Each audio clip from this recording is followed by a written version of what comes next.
Welcome, everybody, to Mission Hospice and Home Care's Community Education Program. My name is Susan Barber, and I'm the Community Education Manager, and I am so grateful today to be hosting Barbara Karnes for a community conversation about end-of-life care in the age of COVID-19.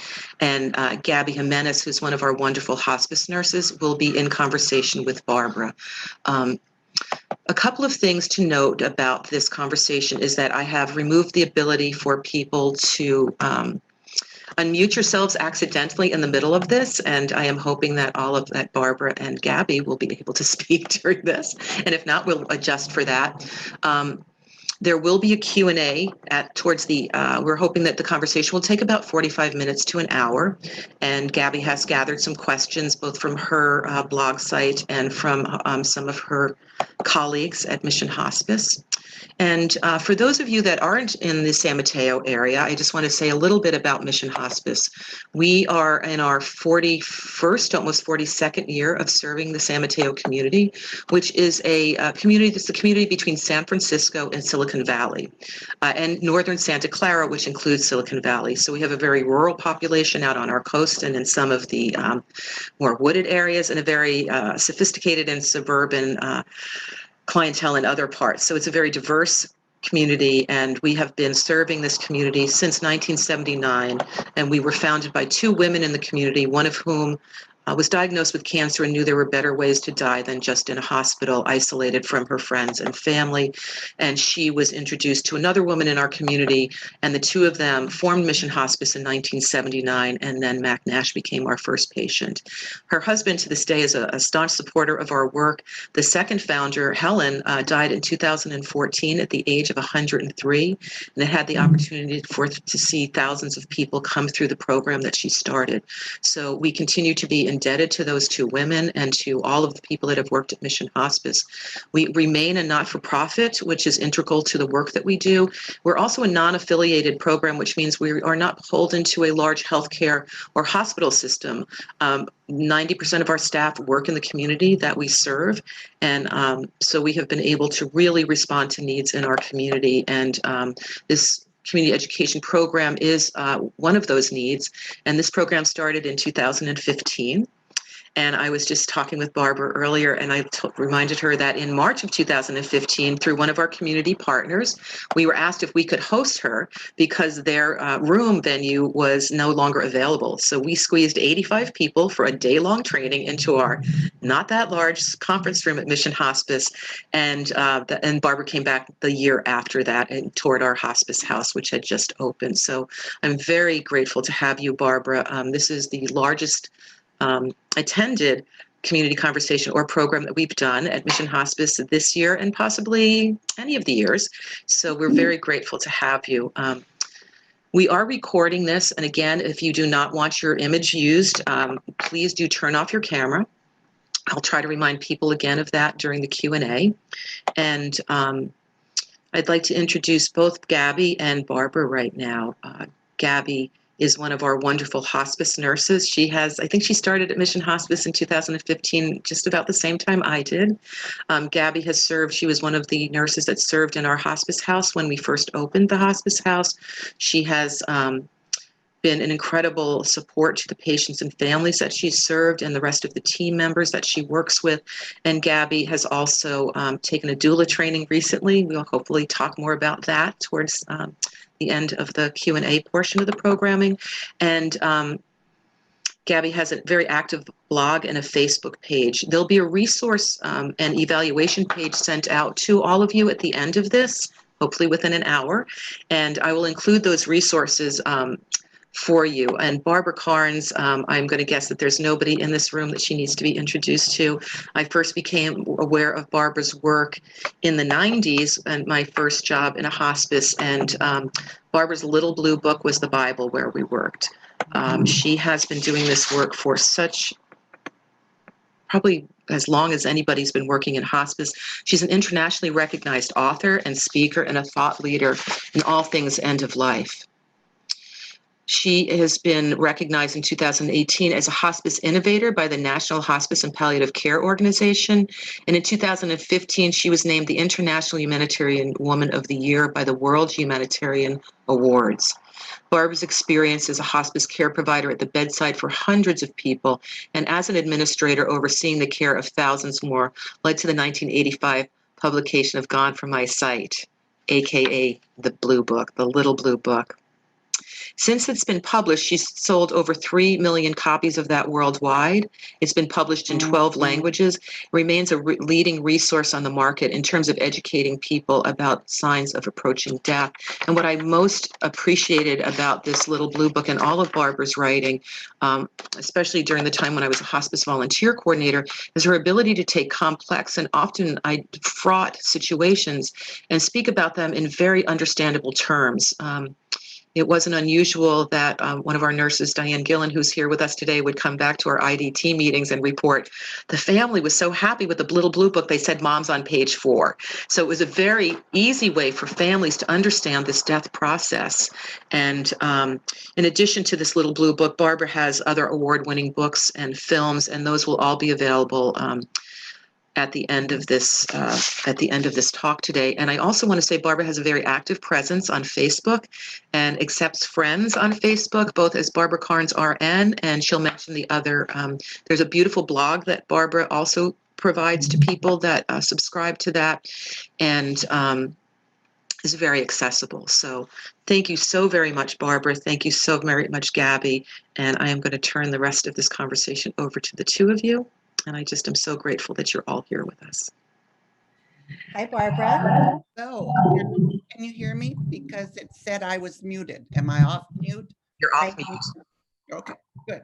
Hi, I'm really glad to be here. Mission has a special place in my heart, so it's fun to be back. Thank you. Well, we're very happy to have you here. And I personally have certainly part of the work that I do and the care that I provide has a lot to do with your teaching. So thank you for that. So today we're talking about COVID. You know, it's a super difficult time. We've got a lot of people that are affected by it in a myriad of different ways. But relative to hospice care, I have created a couple questions. So I'm just going to go for it. All right. Shoot. Okay. Big question. Providing comfort and support during this time of COVID has not been easy. From your perspective, from what you see, what do you think has been the most difficult for the clinicians, the families, and the patients? Let's start with the clinicians. Well, from a clinician-patient standpoint, COVID's taken our tools away. You know, our biggest tool is touch, is closeness, is facial expressions. It's sitting on the couch and holding a hand. It's reaching out and putting an arm around someone. It's being close.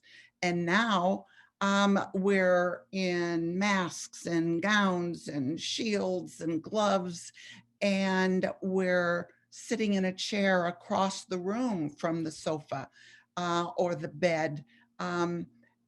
And we have had to figure out how to provide closeness without touch and physical up close. We've had to be really creative. I think COVID for end of life has made us think outside the box. We kind of, and I'm going out on a limb here, we kind of got complacent maybe with Medicare really micromanaging how we provide care, and COVID has taken away all the regiment that we were forced to use, and it's made us think, how can we creatively provide end-of-life care? And that has been a challenge, but I think it's also a gift. And I don't know if everyone will agree with that, but I really think so. The other thing from COVID and clinicians is that it has made us look at our priorities and how we want to live our life and how we want to be. Because it takes me back to the AIDS epidemic when I was frontline, like your frontline for COVID. And the fear of not knowing if I'm going to get it, am I going to die? Am I going to bring this home to my family? That fear permeates everything we do. And so I think it's really important from a clinician's standpoint that we really practice extra self-care. Now, working in end of life, we're salmon swimming upstream on a regular day. We're going against the medical model on a regular day. Then you add COVID, and that increases our vulnerability to taking care of ourselves.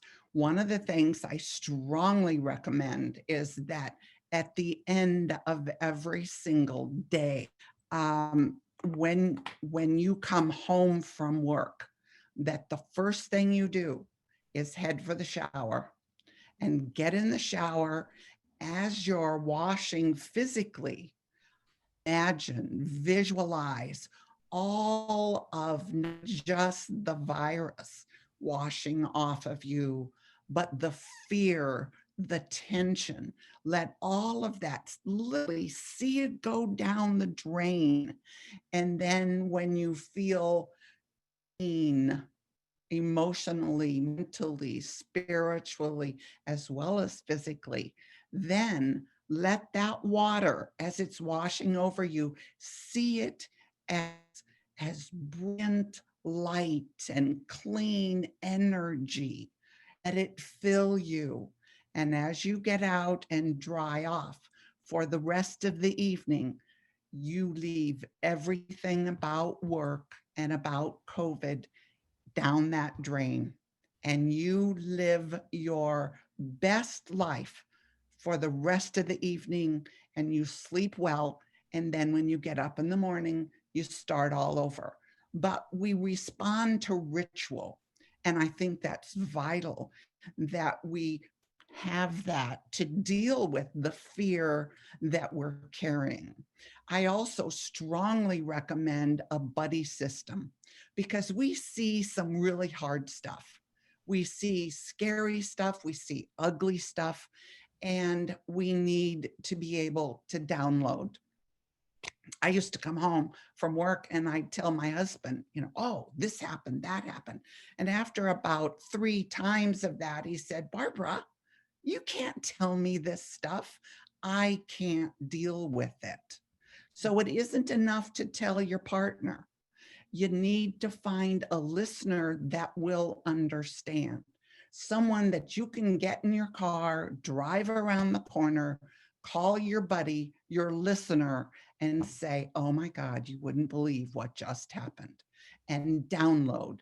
Because if you don't immediately download some of this stuff that we see and deal with, then you're going to carry it and it's going to slide in a pocket and you're going to get busy and you're going to go on about your normal stuff, but you're still got it and it'll come up somewhere and somehow. All right. So those are my thoughts for clinicians. Well, I have a question. You actually tapped into another question I was going to ask you, which is about your time working during the AIDS epidemic. And while AIDS and COVID aren't the same, the fear is that fear that you might catch something or you might get sick, or the unknown, the uncertainty. And I imagine when you were working with your fellow clinicians and hospice workers, that you had to talk about that a lot. You had to support each other. What kind of advice did you give each other? What worked best for you? What made you feel most comfortable? All right. We used to meet every Friday night at this little Mexican restaurant in Kansas City, and we'd order, we being several hospice nurses from VNA, from our hospice, from another hospice. So 3 hospice agencies, the nurses, there were about 6 of us. And we'd meet, we'd have a pitcher of margaritas, and we'd be off in the corner and we would download, because it had to be someone that understood. We had to understand each other and what we were feeling and what we were thinking.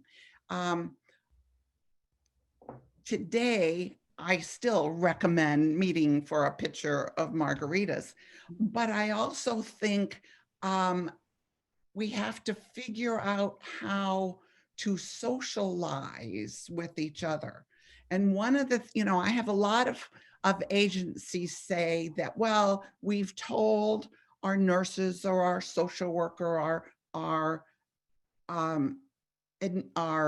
staff, that they can come to their supervisor and talk about any challenges they may have. I want to say to you that we staff won't come to you as a supervisor, because that says you might think I'm weak. You might think I can't do my job.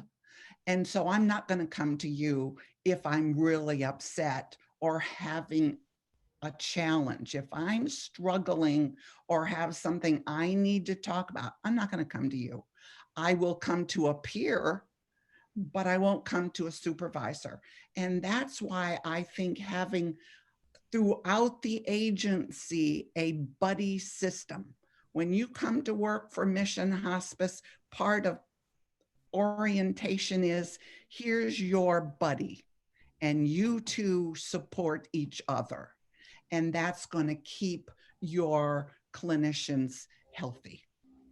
I love that. And I think you're absolutely right. And while I have total respect for our supervisors, at the end of the day, I want to feel safe with my fears. And it's not just about COVID, it's working in hospice as well. It's hard to do this, like you said, it's very hard to do this work, right?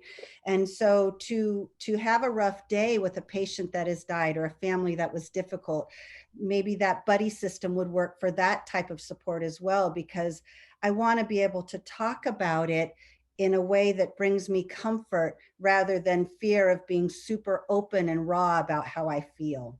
Oh, absolutely. And we're not looking for answers.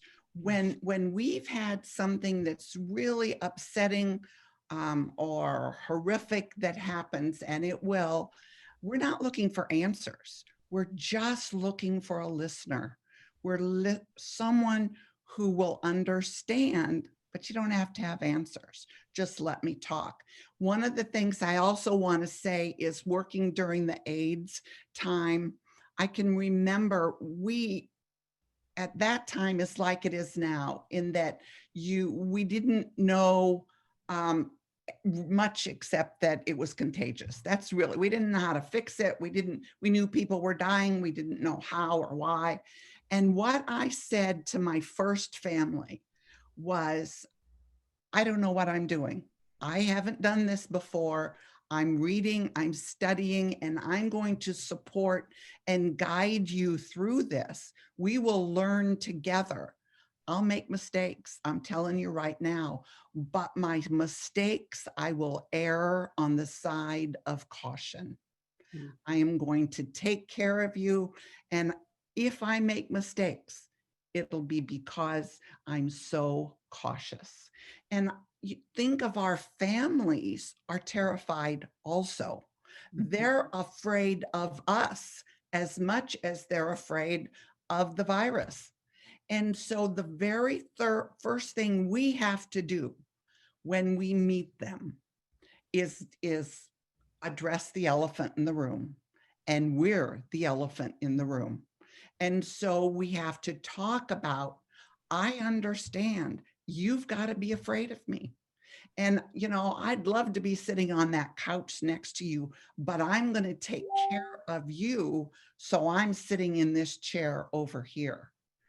And I would love for you to be able to see me smile, to see me, my face and my facial expressions. But because I'm taking care of you, I'm going to keep my mask on. And so right there, that very first visit, you've established how you're going to take care of them, how you're going to keep them safe, and kind of the ground rules that you're all going to follow. Well, it's there's so many things going on. I mean, we, of course, as clinicians have our own set of fears and concerns and uncertainty. And I think the thing that has struck me the most, especially early on in this, is when we do go, we have to support the families. We need them to know that they're safe and protected. But I look at patients, especially patients that are older, have Alzheimer's, dementia, and they see us with a mask and they think we are protecting ourselves from them. It's really hard to reassure them that it's not about, we're actually protecting you, and that's hard for us. What can we say to them? With dementia doesn't play by any rules. And for me, with dementia, I look and see where that person is. What can they relate to? What are they seeing? What are they thinking? And it's so there's no pat answer on what you can say about why you have this mask on. Maybe depending upon where the dementia is and how this person is responding, maybe it's funny, maybe it's scary, and you address the scary. It's Halloween. Oh, it's Halloween, I have my mask on. Depending, you meet dementia where they are in the reality of their moment. And that's really hard for those of us that don't have dementia and are used to logic, because we operate on logic. And dementia, there's no logic. You just have to see where they are at that given moment and address them for that moment. I love that. Human touch, is one of the things that we're not able to do right now. And I'm not going to lie, I have hugged, but I do avoid it. And my hands, although they do touch, they have a glove on them. But this is probably one of the things I struggle with most, because in hospice, it's all about the human touch. I know. The only thing I can think, and maybe we'll talk about Zooming also, because Susan talked about how getting families to Zoom, but we have to use our words. Our words become our major tool. And so our words can describe what we want. I want very much to come over and give you a hug. I really want to do that, but I'm not going to. I'm going to tell you I want to give you a hug. See my hands here? I'm giving you an air hug. I do that with my family, my own family. I'm giving you a hug. We have to use our words. Or look at my eyes. Behind this mask, I'm smiling. Or behind this mask, I'm really sad for what's happening with you right now. So you have to use your words to convey what you would do with your actions, if you could. I love that. I'm going to read one of these questions. It's one of the other things. Okay, so there's a myriad of different issues we're all dealing with, but are for the families that can't be there, not just for their loved ones who are, say, in an assisted living facility, but also when they die. So I have this question. In one of your blogs from June, which, by the way, I love your blog, you write, how to say goodbye when I'm not there. You talk about people dying alone, which is happening often during COVID. And I love what you said about creating in your mind a gentle passing and sending thoughts to your loved one, which is a lovely sentiment for us to offer our families. And I want you to kind of talk about that. It's almost like you are having them visualize being there. I'd love to hear more about that. Well, we all want to be with our loved one, or not everyone, but most of us want to be there, and we're grieving that we can't be there, whether it's distance or nursing facilities or whatever. So the next best thing, it's not perfect, but it's the next best thing, is to recognize that thoughts are things. Thoughts are very powerful, as well as words. All right, thoughts are things. So I encourage people to go home, sit in their favorite recliner, close their eyes, and visualize in their mind their loved one in bed, asleep, just peacefully asleep. And then in your mind, you go over to the bed and do what your heart tells you. That may be to crawl in bed and in your mind, you hold them. It may be to sit on the bed and hold their hand. Whatever your heart tells you to do in your mind, you do it. And then start talking in your mind and say what's in your heart. Say what you would say if you were there in person. Talk about the good times.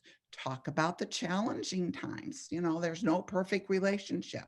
Say whatever you need to say, how much you would like to be there. Wish them well on their journey. Talk to them from your heart.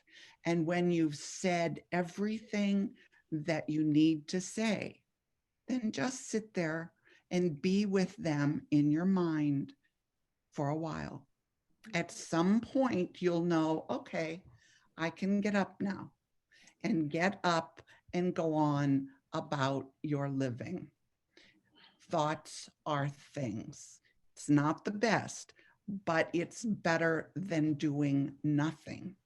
We can also, part of my help for grievers is, you know, that's another whole workshop, but we are grieving so much during this time of COVID. And part of that is not being able to be at the funeral, not being able to have our rituals of closure. And so I recommend that families, grievers, write their loved one that has died that letter. Everything that I just described, talking about, write it, put it down on paper. There's something very powerful about going from thoughts out here down our arm and out our pencil. So, or pen. It's important to channel those thoughts down and make them real on paper. Then burn the letter and throw the ashes, scatter them along with the energy that you have channeled. That will help in the grieving and help families have some closure when they can't have funerals. Even if they can have a funeral, in normal times, I encouraged, if I was on a death call, I encouraged every person there to write their loved one a letter and put it in the casket with them. I had kids drawing pictures and put those in. You know, you could have a whole casket covered with pictures and letters, and that's the grieving process begins. So I've kind of adapted that into COVID. Barbara, okay. If you knew me really well, you know that I cry easily anyway, but my eyes are tearing. Can I share with you a ritual similar to that I just recently did? Yes. Because I'm a big ritual person, and I think you're right. And I think that we need to find a way to help people connect, even in the hardest, most difficult of times. I had 3 siblings that they were waiting for their mother to pass. She was very close, and they wanted to somehow connect with her and send her a message of sorts. So I had them each get a colored ribbon, a long colored ribbon, cut it equally in half, each ribbon a different color. And I had the son tie it around her wrist, the daughter tie hers around her wrist, and the other daughter tie hers around the other wrist. So all three colored ribbons were on the wrist. And then as siblings, I had them come together and to help each other tie them on their wrists, so that they knew that a part of them was going to be with her when she was buried or cremated. But send her a wish, give her some takeaways so that she can take that. And then part of the healing process is that you have that string now on your wrist, and you can touch it, you can think, you can send messages, and you could be fully present and participate in that grief. And when the string wears off, which it will, you can tuck it away in a safe place. But I think that rituals help us heal. They help us work through it. Do you have any of your favorite rituals? First, I have to say that's fabulous. I wrote down ribbon because I will use that. You may have it. Thank you. Oh, I love it. Love it. One of the things that I learned working in end of life is, I got into end of life. It was a choice. It wasn't that I had to have a job. It was I'm choosing to work in end of life. And I thought I was pretty cool that I could handle this whole thing, even though I was going against the medical model. And after about a year of all my patients dying, I was facilitating a grief workshop on a weekend. I was just a facilitator. And I'm the one that fell in a little heap on the floor and started crying, and I sobbing. There's so many ghosts. There's so many ghosts. And what I realized is that I was not having closure for any of those people that died. They died. I went on and admitted another one or two and just kept going and going, but they were still in my pocket. And so I thought, I've got to have some closure. And what I did is I went to every single visitation. And if they didn't have a visitation, which I encouraged, because there's something really healing in seeing a dead body in a coffin. I think we do ourselves a disservice when we don't have a visitation, when we just have closed coffins. So, but that's another whole issue. But I would go to the visitation. Funerals, you sit there and listen, but visitations, you visit. So I would go up to the body, put my hand on the body, because everyone's watching me and I'm a role model, and that says it's okay. And I would say, goodbye. Thank you for coming into my life, and I wish you well on your journey. And then I would go to the family and I would say, goodbye. Thank you for coming into my life. I wish you well on your journey. That was my ritual. That was my closure. I'm not saying you have to do that, but I am saying you need to find your own ritual for your own closure. Some people have a journal where they write the name of the person, that their patient that died, and a few sentences about them. Some stop at a 7-Eleven and get a rose and bring it home and put it in a little special place that they have in their home. Some come home and light a candle and have the ritual of saying, John Smith, thank you for coming into my life, and I wish you well, and blow out the candle. But something that allows you to close that door and move on so that you can open other doors and stay healthy while you do it. Well, on some days, we do most of our patient care in homes. Some days you can walk into one home and their loved one is about to die. And you can, you comfort the family, you reduce symptoms, you let them know that they can call us, and you leave. And then you go to another house and they've just died. And so you console, you do this. And then you go to the next house and you let them know that it's soon. That's one day. That's 3 doors. That's 3 lives. That's 3 families.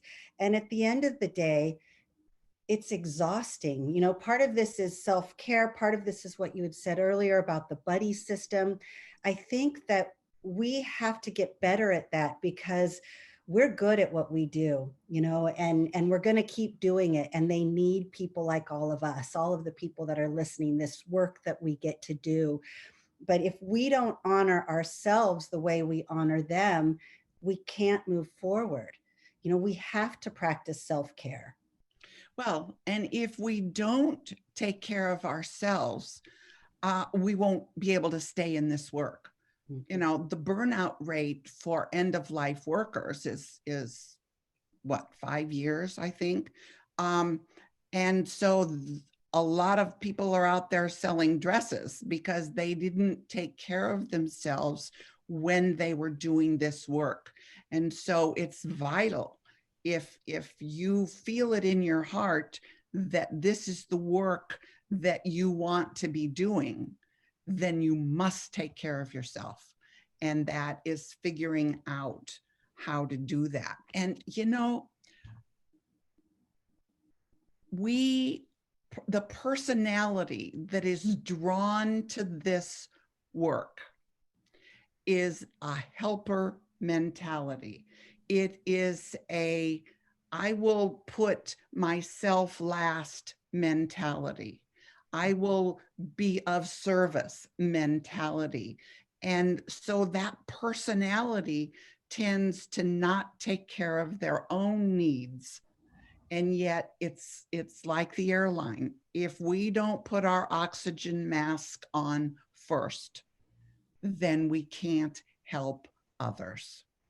And so that's vital for us to stay in this work. I think that while we take care of each other, you know, there's also the advice we give to families after someone has died. And, you know, I'm always saying you need to hydrate, you need to, you know, let your loved ones support you. And it works both ways. You know, we obviously need to practice self-care, but I find myself also asking or reminding the families, the people who are left behind, there is a whole lot of work they have to do now. There's a lot of self-care for them as well. Absolutely. And that's part of grieving. And hospice has an opportunity, particularly during this time of COVID, to provide more comprehensive bereavement care. Mm-hmm. Can I talk about that for a minute? You all right with that? Yes. I think I hear from so many hospices around the country that they've put their volunteer program on hold. Mm. I think this is the time that we use our volunteers more than we ever have. So I believe in assigning a volunteer before death occurs to the family. Now, because we're not visiting as much, because we're sheltering in place and isolation and all of that, think of the caregiver. Let's say we've got a husband who's in his 80s and he's dying at home.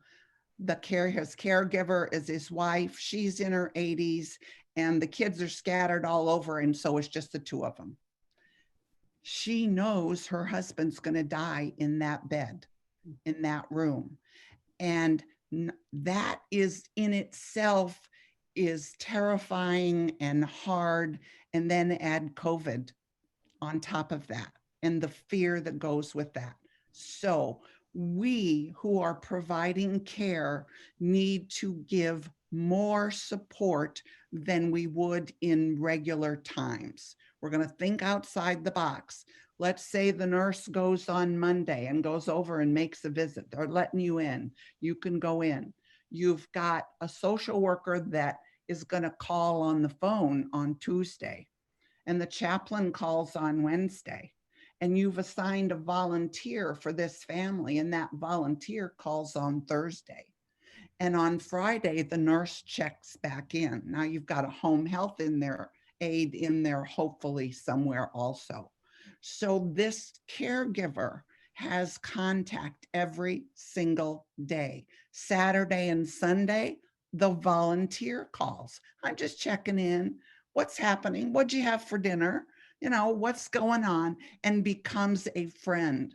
When death occurs, that volunteer stays with the family. Now the husband's gone, and this woman in her grief is home all alone. And yes, the church, the kids are calling on the phone, but they're probably not there. The church ladies aren't bringing the tuna casserole. She's there by herself. So your volunteer calls every single day. What's happening? What'd you eat today? Do you need to get something from the store?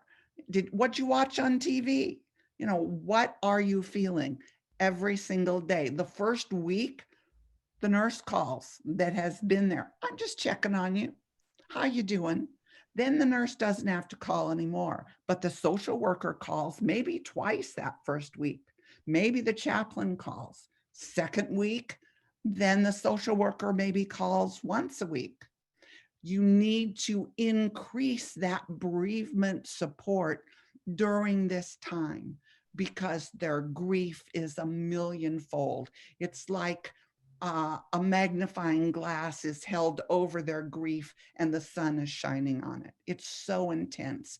And use your volunteers. Well, you're speaking to the choir here. My favorite, no offense, nurses, social workers, and chaplains, but my favorite are actually the volunteers. Their work is amazing. And one of the things that I struggle with is, when a family is together and the patient is going through whatever they're going through, and we're right up there in all of their business, and we're helping reduce symptoms, and we're helping to make the landing a little softer, and we do all of this stuff, right? And then they die. And we offer comfort and support. I'm speaking as a nurse. And then I walk out that door and I close the door and I honestly feel a sense of guilt. I know our social workers and our bereavement team and our chaplains are going to do beautiful work, but it's minimal. And I can't help but think in many ways, I've sort of said, okay, well, my job here is done. Goodbye. But they've got this whole long time of grief to work through. And even if that volunteer could just do this for 2 weeks, what a difference that could make in the reduction of their grief, their ache, their pain, and their feeling of such loneliness. How can we reduce that? A phone call takes 5 minutes. Yeah, absolutely. That's why, I think it's so important. A card is lovely. It's not enough. The fact that, we send a card on the 6-month anniversary, big deal. That doesn't do it. And particularly during COVID, they need people contact. And because we can't show up at the door, the phone becomes your best friend. You're going to use your phone for so much more than you would under normal circumstances. Think outside the box. Well, and just the sound of the voice, there's so much comfort in knowing that someone has said, I've got you. I'm thinking about you. Sometimes if I've spent some time with a family and not necessarily built a relationship because it's not that long, but I know that I have to learn to set my boundaries. I know that I have to step back. I respect that. But what I usually do is the next day or maybe the day after, I just send a little red text heart. All it says is I'm thinking about you and you're not alone, because I know that the other members of our team step in and that's where their role is. And I respect that. But for myself too, I need to know that it was real. Those moments were real and I'm thinking about you. Well, and that's part of your closure, Mm-hmm. And that's really important so that you can move on. Well, I think that's the thing that, we have to have closure too. We have grief. Our grief is so real. And sometimes I think we have to stuff it down in a box, and move on and be strong and stoic because we're hospice workers. But at the end of the day, our hearts are fragile too. And we grieve. We do, and we won't be able to continue our work if we don't take care of ourselves first. There's the oxygen. Put your oxygen mask on. Yeah, I agree. One of the things that we were talking about funerals and not being able to be there. Well, now, of course, you can't really have large gatherings. And so families are putting on hold funerals. Well, that means, let's say you don't do it till next year. They're all waiting until they can have the big gathering.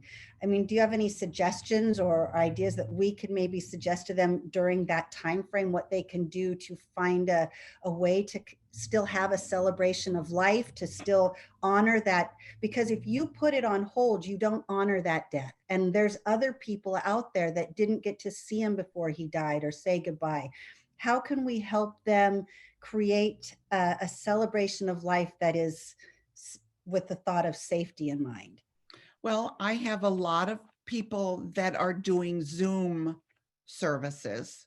And if it's not a service, you can still have a Zoom get together as family and friends, and just celebrate this person's life, that we can use in place of.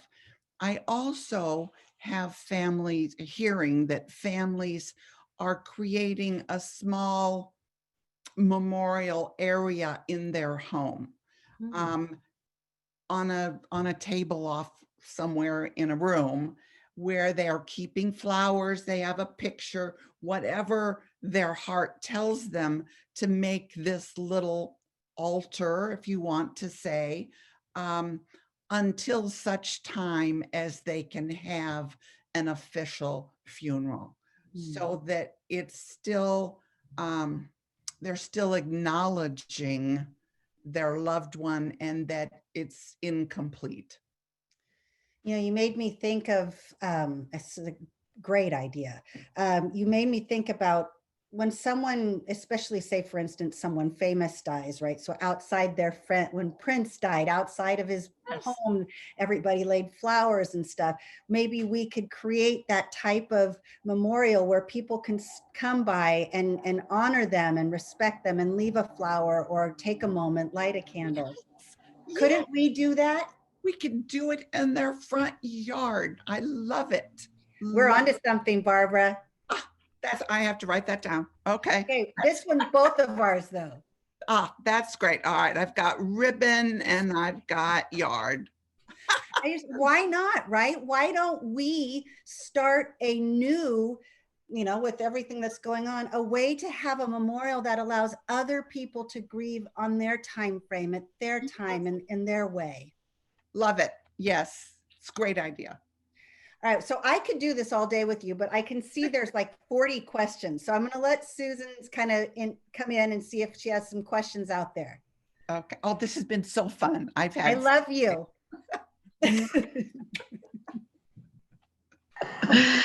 Thank you both. Such wonderful, wonderful conversation. And we will get back to that. There is a question here from a social worker, actually, a social worker that we know at Mission Hospice, asking about just ideas about how can social workers support the nurses and the rest of the team in the best way possible especially during this time of COVID, like sort of, I think, in addition just to the patient conversations, but really to support each other as people and as professionals working in this really unusual time.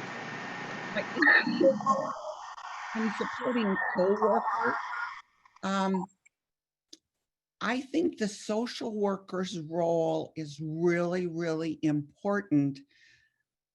And before COVID, I wanted social workers at team meetings to be watching everyone, and after a team meeting to go over and say, oh, I heard at team whatever, and just be the friend and give this person an opportunity to talk, to be there, to be the listener. As a social worker, that's what you're good at, that. And so don't just use it for your patients and families. Use it with your team, not flaunting it, but being a friend. So that's one. Now that we've got COVID, are you doing Zoom team meetings? How do you do your team meetings? I think we're doing them Zoom. We're doing some of them over the phone. It's not as intimate or like this very often, though. Okay, so you're really, when you don't have the people contact, even if you've got all the skills, if you can't interact, I don't know. I just know how valuable social workers are in end of life, in your people skills, in your knowledge of communication and supportive skills. And I want to see you as best you can to channel that talent with your coworkers as well as patient and families. And in this time of COVID, because everyone, I've got, I talked to hospices where their staff is social distancing, but they're coming into the office, so it's different everywhere. So I don't have a one shot fits all there. Thank you. I'm just noticing some people are posting. One woman posted in response to how are people grieving. There's been a number of people posting about hosting Zoom funerals and it being better than expected. And also somebody posted that in Alaska, they build a fire and invite people to come over and throw a log in, and they can be socially distanced, but together with people. And some other suggestions from people coming up about team support. A social worker has posted that that we have, and we do at Mission Hospice, one of our social workers provides a weekly support group for our staff. And Barbara, to your point earlier of how people who do this work often are great at taking care of other people and not so good at taking care of ourselves. That meeting is not as well attended as one would hope, but we do offer that. We've continued to offer. We offered several times a week, and now we're down to one time a week for that meeting. And also another social worker posted that she started offering monthly Healing the Healers gatherings, providing them with self-care moments.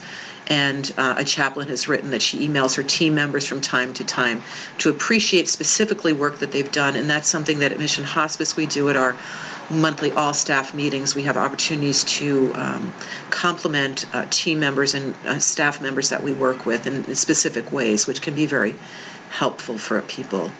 So I'm going to ask if people have questions to post them up there in the chat, and we'll get to those.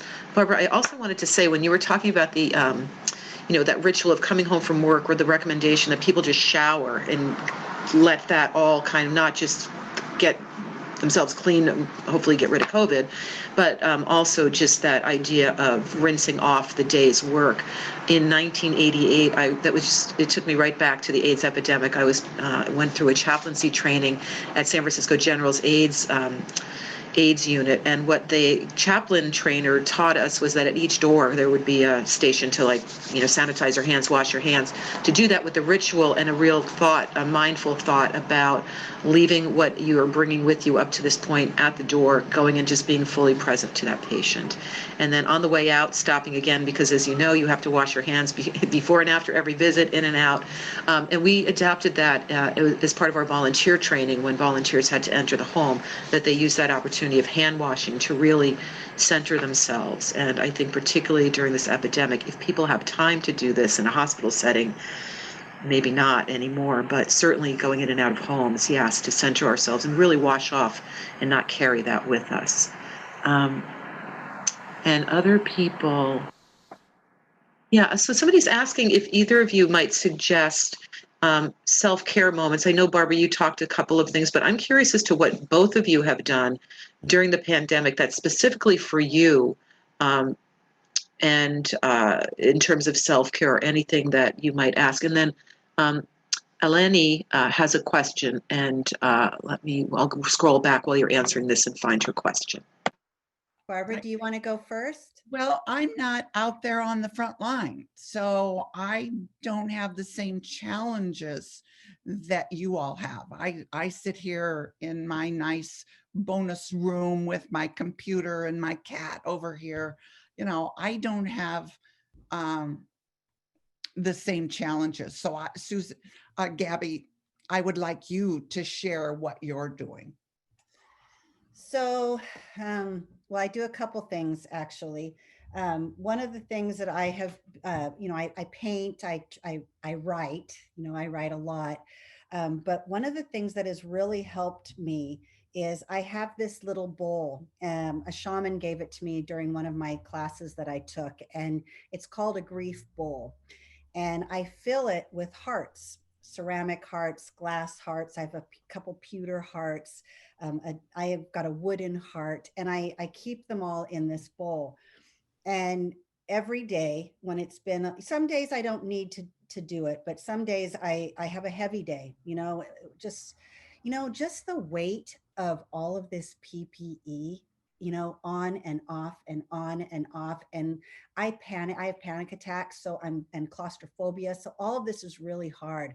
I have to focus on reconnecting with myself.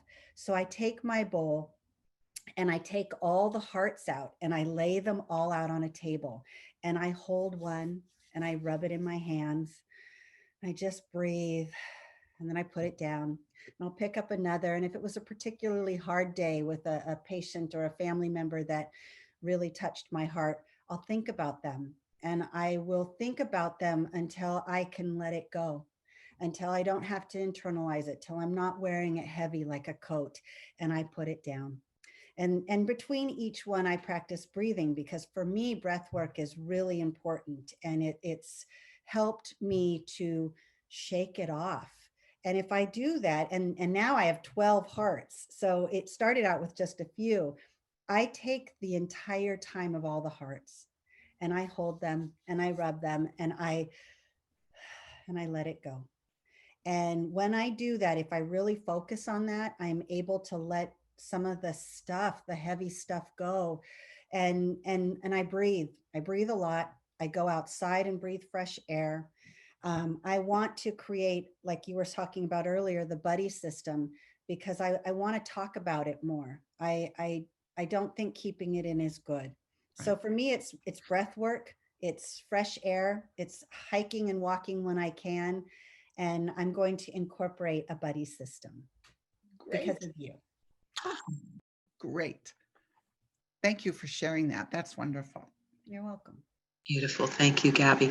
There's a question here from Eleni, who is a palliative care doctor in London, in a hospice. And she's saying many more patients die at home during COVID. How can we support families have a more harmonious death experience, except the practical? Should we educate families about what to expect during the dying process? Well, okay, that's a mouthful. Number one, we don't have any role models on what it's like to die. We've got television and the movies. That's what most people think is going to happen when their loved one dies at home, that they're just gonna gracefully go to sleep and one day close their eyes and their mouth and they'll be dead. Well, people don't die like that. We know that. So we must teach our families about the dying process. That's gone from my sight, so that they can see mom's doing what she's supposed to be doing, not that something pathological is happening. Because if we don't teach them how people normally die, then the family will think something bad is happening. A loved one dying is very, very sad, but it doesn't have to be a bad experience. Our job in end of life is to help that family have a sacred experience so that they will carry with them a sacred memory. That's our job. And the way to do that is to educate, educate, educate. 90% of our work is to educate people on the normal, natural way to die. You know, this human body, as well as animal body, was created to die. Eon of years ago, when we first came into existence, we were born, we experience, and we die. That's our pattern. That's what we're made to die. From the moment we're take our first breath, we really begin dying. And so how we have taken care of people who are dying has changed over eons of time. And right now, death in our medical model is viewed as a failure and we can fix it. And so when the medical model can't fix it, then they've failed.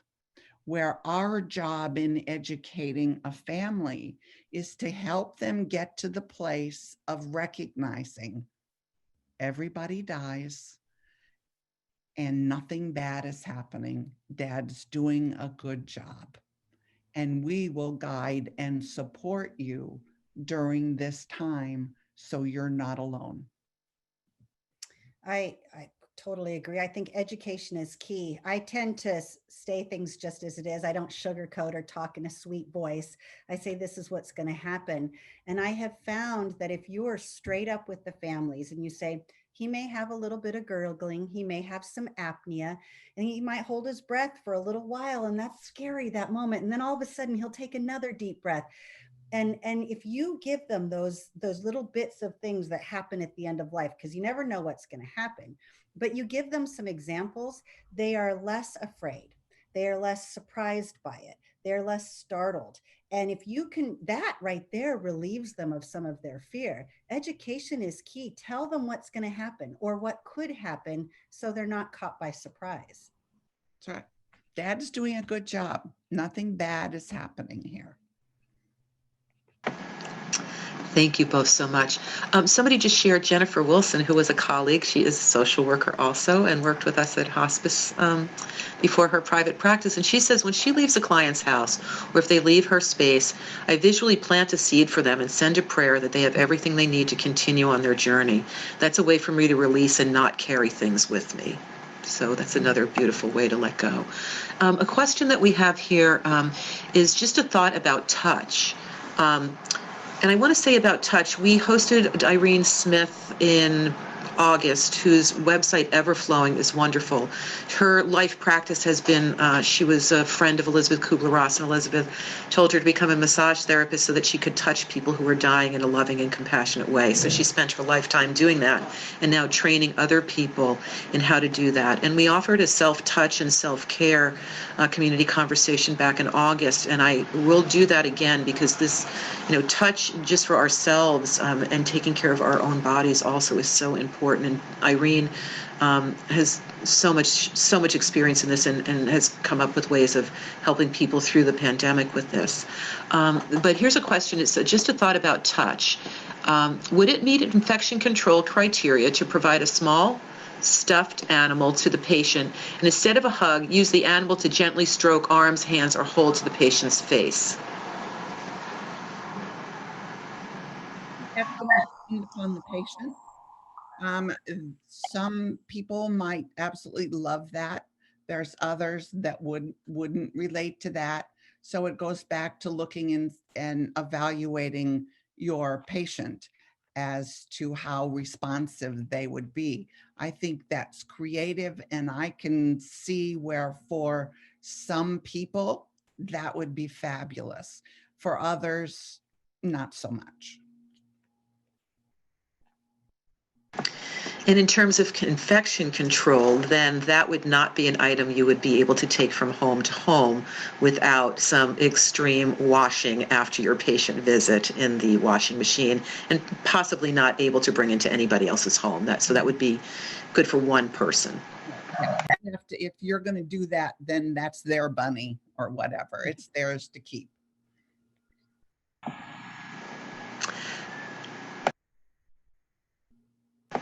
I'm sorry, somebody's asking here about, can you share a few examples of accessible or go-to legacy project you find helpful with patients and or with families? And that's from Stephanie Elkins, who does some advanced care planning and other private work with clients.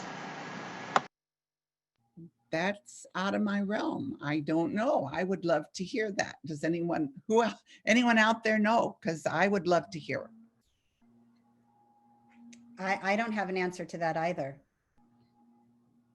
Might be if there's anybody with us that does have anything that they'd like to share, and or it may be a bereavement person that's with us, just to put that up in the chat. And then Kathy Bates is sharing, 2 of my clients held their childhood doll and a new teddy bear as they were approaching death. One is 89 years old, and she had her Nancy doll and a tiny teddy bear that her mother had made over 90 years ago, and found a lot of comfort in those things. And somebody is sharing about moist heat. Microwavable mittens, neck pillows, and slippers are so nice, and they feel like a warm hug. The weight helps too if it's draped over somebody's shoulder, and that might be also appropriate for some people, but maybe not for others. And Gabby, please go ahead. I'm just wondering if maybe as far as the legacy question, could it be a video that you leave, that you do, you can do a video with the person who is passing. He can send a message to his family, maybe a scrapbook, a photo. One of the things I do with families is I encourage them to take a picture holding the hand of their loved one, and then I send it to them a little bit later so that they have sort of this memento, something that their takeaway. Would that fall under that? I would think so. I think that would be really special. I have this, it kind of goes both ways, but I have this quote that I say to families often, and it says, "My memories say hello. They ask about you all the time." And I encourage, just before last breaths are taken, I encourage the loved ones to kind of hand over some of their favorite memories to the person that is about to die. Give them a takeaway, a reminder that they mattered, a little bit of a memento that they really are going to leave some really great stuff behind. I always try to have last words, the takeaways, the say the things, and but to be able to have something that you get to know that you made a difference. I want that person, before he takes his last breath, to know he made a difference in someone else's life. And I think that's a nice gift to hand over, even if it's simply a memory. When I'm with a family and death is within hours to minutes, I encourage each person there, not COVID. You can see Baxter's tail. I encourage each person to go in alone and talk to the person that's dying. They're non-responsive, but I do believe they can hear. And I say that to the families, and talk in your heart. This is your last opportunity to really share what's in your heart, the good, the challenging, whatever you need to say. And then after the death, I encourage each person to go in again. Actually, I go in first, tidy the room, tidy the body, position the body, and before I ever call the funeral home, have each person go in and say goodbye again, because it's their last normal surrounding personal opportunity. And then write their letter. When the funeral home comes, I then, once the body is gone, go in and clean the room. I make the bed, I remake the bed, even if it's a hospital bed. I'm going to make that bed and find, tidy the room, have a small light left on, and find something special to put on that pillow. It may be a flower, a rosary, a stuffed animal, whatever I can find in that room, I put on the pillow. Because think of that family going back into the room that their loved one died in for the first time.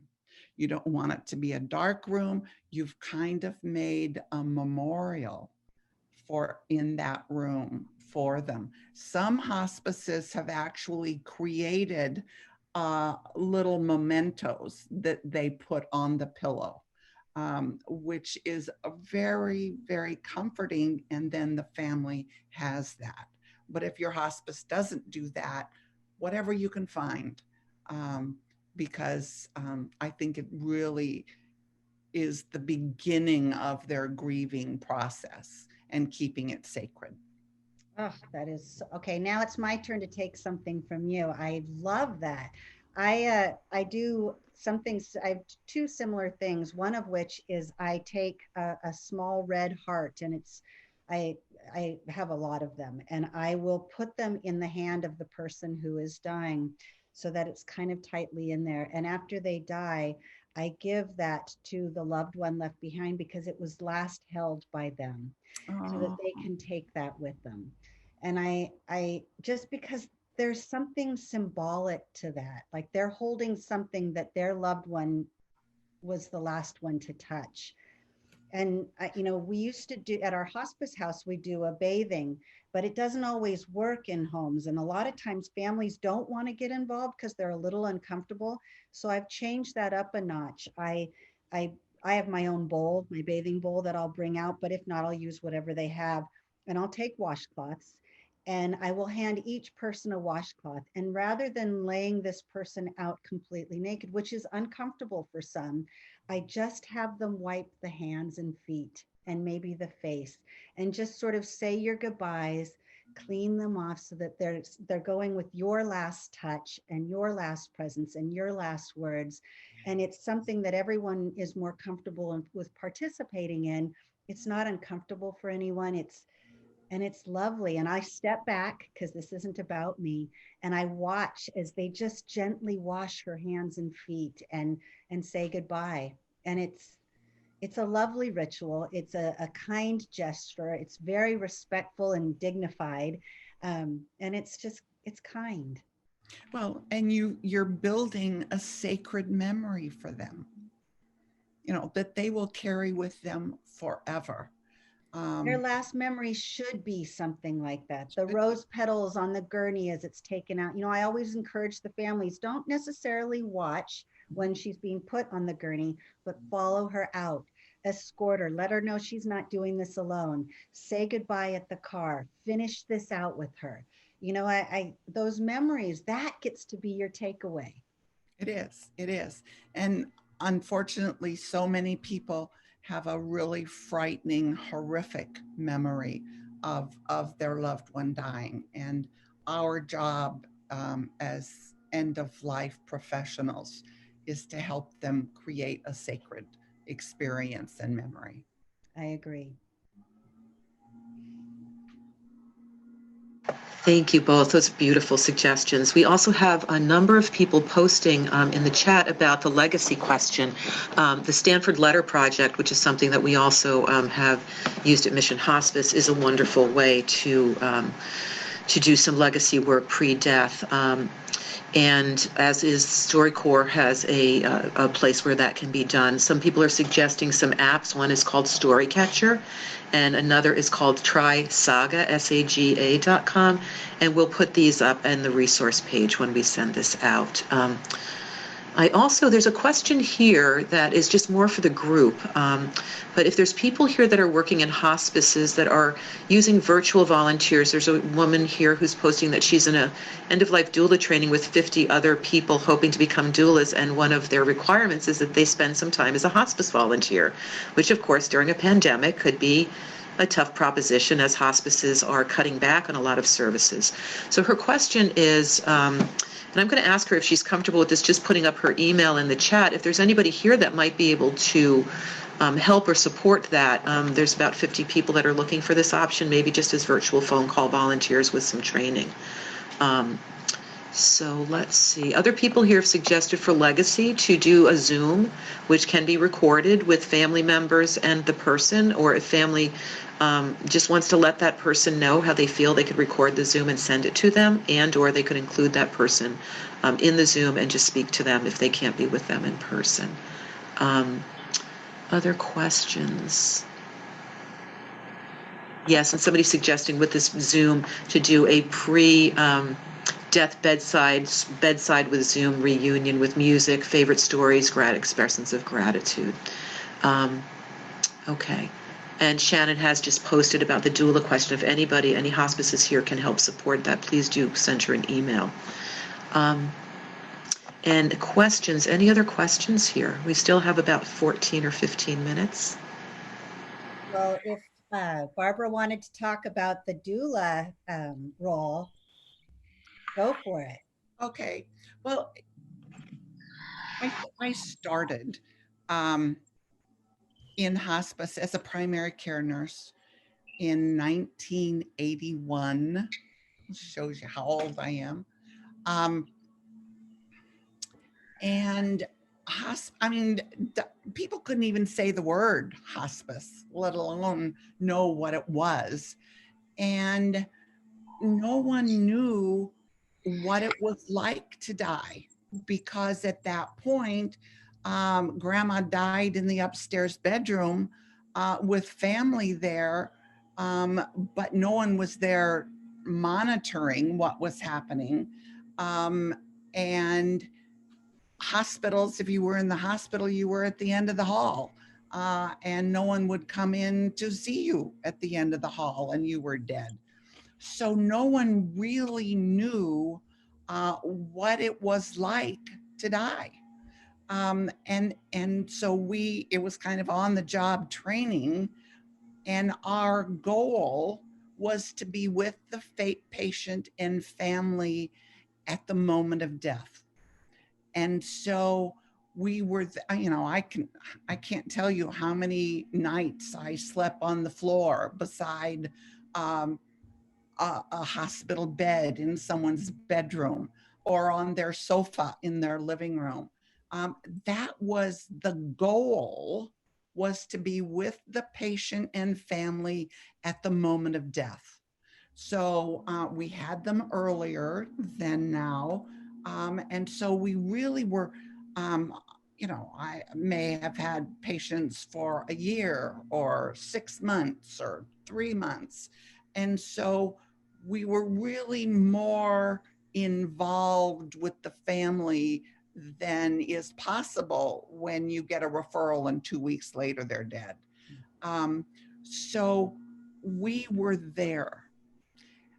And as I look back on how hospice has evolved to today, hospice, and I'm going out on a limb here, people might not want to hear this, hospice has become more part of the medical model than it was then. In the 80s and 90s, hospice was outside of the medical model. We were meeting needs that the medical model was not meeting. But once Medicare got into the picture and developed Medicare hospice, and money became, reimbursement became part of the picture, then the hospice philosophy was absorbed into the medical model, and it has become more medically oriented. And with wage and hour and all these regs, unfortunately, what I considered the goal, which was being with the family at the moment of death, isn't happening. Now, there's No One Dies Alone programs in a lot of hospices where they'll have volunteers trained, but it isn't the person that's dying that needs someone. It's the family that needs someone at the moment of death. Person that's dying, they don't care. They really are so removed from their body. It doesn't make any difference whether they're alone. The family should be our focus. So enter end-of-life doulas. End-of-life doulas are where I was in 1980 and 1981, outside of the medical model and addressing needs that the medical model, which includes hospice now, that's part of the medical model. So the end-of-life doulas are addressing needs that hospice, I'm sorry to say, is not really meeting in the manner that I would like to see them. I would love to see hospices figure out a way to pay end-of-life doulas and have end-of-life doulas be that integral part of the hours to minutes before death for every family that has a death at home, that an end-of-life doula is there to guide and support that family. That's my wish for hospice. Barbara, I am out on the limb with you. We are perched together on this limb, quite happily waiting for that to happen. So I took an 8 or 9 month course to become an end-of-life doula, and I just graduated. And I am now taking a course to become a doula educator so I can train and teach people to be doulas. My whole reason for doing that is because I want to take what we do a little further. I would love to be with the family earlier on, help them create a best 3 months, make their death a little bit more of an event, plan it out so it could be on their terms. And then at the death, make it beautiful and kind and lovely and involve the family, hand out your tools, share with them ways that they can bring comfort, because I do believe medication is key, but it doesn't always have to be the way. What can they do? How can I guide them and help them? And then after those last breaths are taken, linger, stay with the family, check in with them, be there for them, help them work through this process, incorporating all the members of the hospice team. I am in no way suggesting we not do that. I just think that if you add a doula in, it fills in the gaps. It creates the full big picture. It makes the blanket just a little softer and a little bit warmer.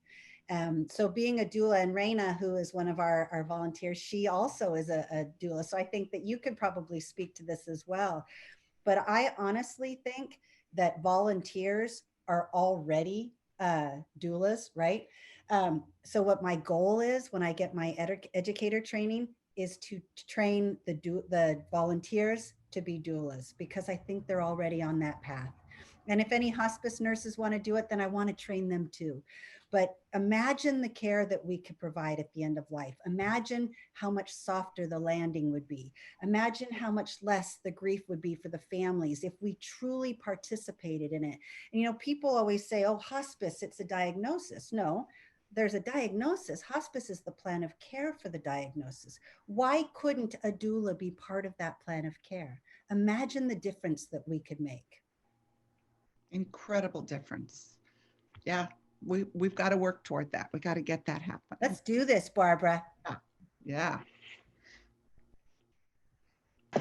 Yes, lots of conversation here about this. And I agree, there's also just as much conversation about if Medicare starts to regulate doulas, then we'll be all in the same boat again. So better that doulas are kept separate, but trying to find out a way yes, in the Hospice of San Luis Obispo, which is a social model, so they are not Medicare. They are more a volunteer model of care. They have an end-of-life doula, the doulas that work with the hospice program, so possibly a model to move forward. So we are just in our last couple of minutes, and I'm going to ask if there's any questions from the audience. I've just made it possible for people to unmute themselves. What I'd ask people to do is click at the bottom or top of your page the participant button, and you have an opportunity to raise your hand at that point, and we will monitor who's got their hand raised, and this is open to anybody participating at this point, not only our professional frontline workers. So is there anybody with a question before we? Aha, great. Kimberly Paul, would you go ahead and unmute yourself? Hello. We have Hi, not placed her in Kimberly. the audience. Hi, everybody. Hi, Hello. Barbara. Oh my God, I love you. And Gab, y'all are right up there with me.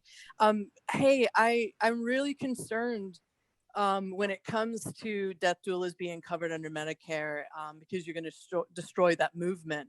But I do feel like hospices could use doulas for advanced care planning, outreach, and do some pay for them. But it has to be an ROI, and I get that, because hospices, we barely get crap to even serve patients, as we don't even get nothing to serve our staff and take care of them. But if we have doulas doing things upstream, could that possibly increase, the back end, especially since the majority of hospices are having so many issues with short length of stay? And I just wanted to say that because I've talked to many doulas throughout my tour and stuff, and they're really concerned about if they come under that Medicare benefit, they come under the same regulations and will be just like hospice is now. And of course, some of you know that I'm a big component of less regulations and more reimbursement for hospices, so we can practice at meeting patients and families where they are, and not asking patients and families to convert and change because of a reimbursement. Yeah. Thank you, Right on. Kimberly. Yep. Right on. Yes. Thank you. And anybody else? No brave souls out there. Okay, wonderful. Can I ask one last question? Mary, you can ask the last one, but Mary Matison's going to ask the second to last one. Mary, why don't you unmute yourself, please? So And Mary, it wasn't a question, it was a thank you to both Gabby and Barbara and Susan for making this possible.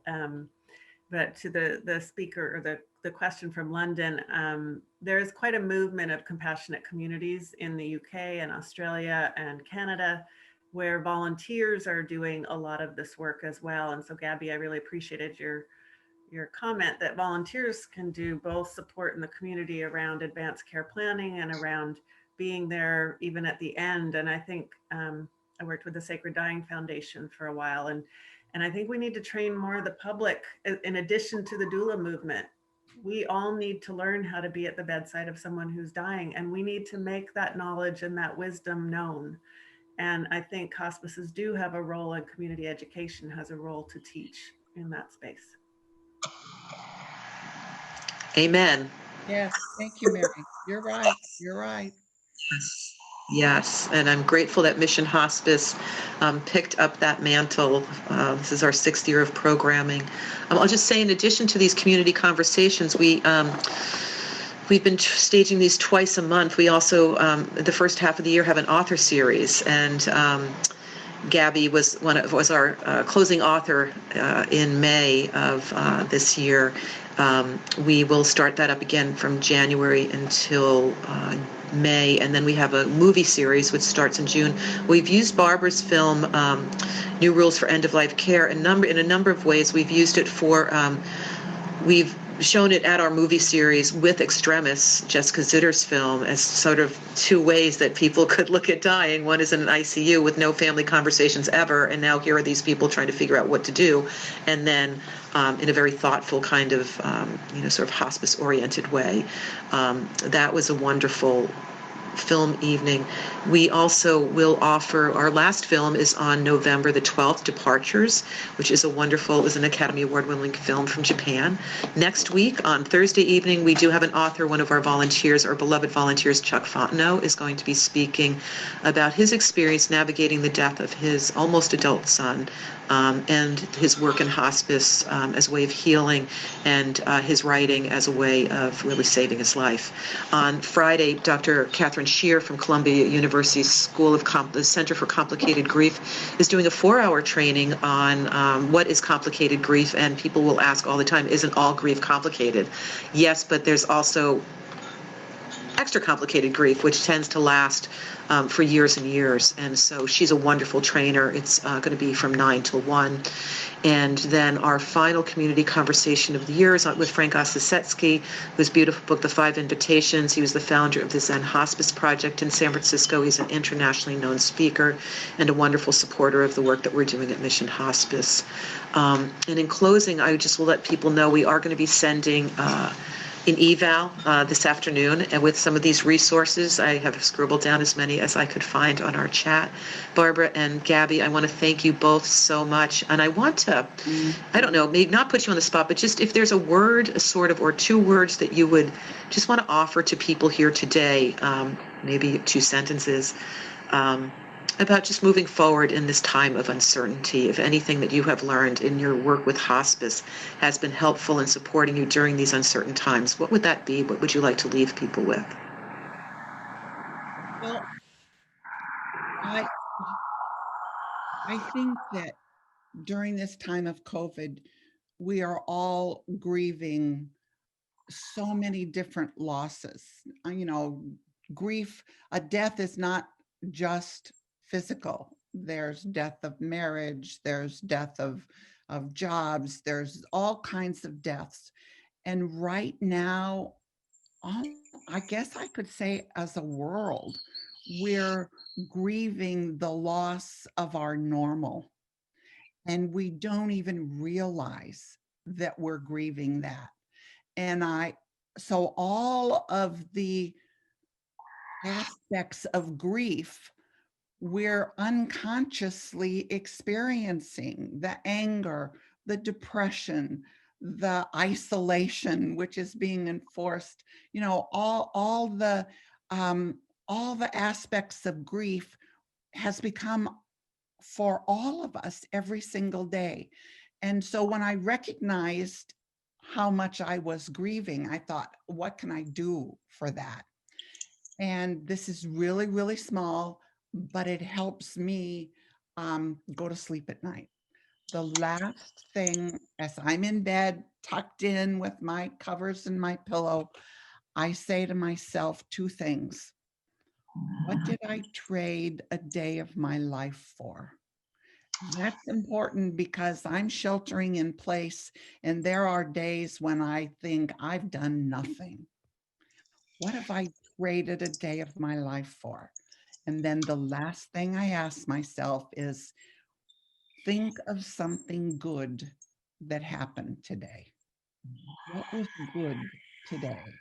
It may have been that I laughed at the 3 amigo squirrels that come to our feeder every day. It may have to be that simple, but I look for something that was good about today before I go to sleep.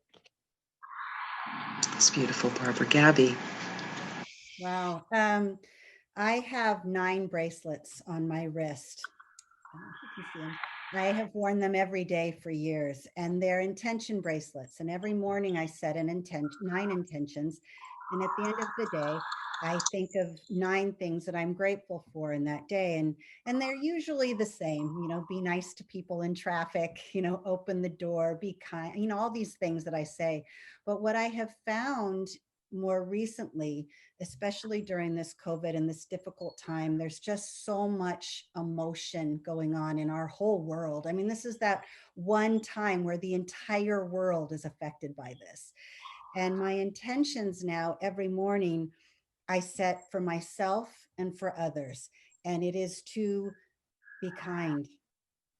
I have to be mindful of kindness to myself, to people I love, to people I don't even know, to be aware that everyone is going through something differently, feeling something differently, experiencing so many different things. And who are we to judge? We don't get to tell someone how to feel or how to react. but we can ask that you are kind. We can ask ourselves to be kind. So if I can say anything at all, it is to set an intention every day to be kind to yourself, to be kind to those you love, and to be kind to those you've never met. And ask that they do the same. And if we can send that out, if the universe can capture even just a tiny bit of that, maybe we'll make a difference. And then at the end of the day, when you go to bed, much like what Barbara said, say thank you. Say thank you for giving me another day, because it's the only thing we can count on. And thank you for having me surrounded by really lovely people, and for being able to do the work that I get to do, and just show gratitude. Show gratitude and be kind. Oh, thank you. Thank you. I think there's nothing more to say except goodbye. Thank you all for coming. You can find us at missionhospice.org on the internet.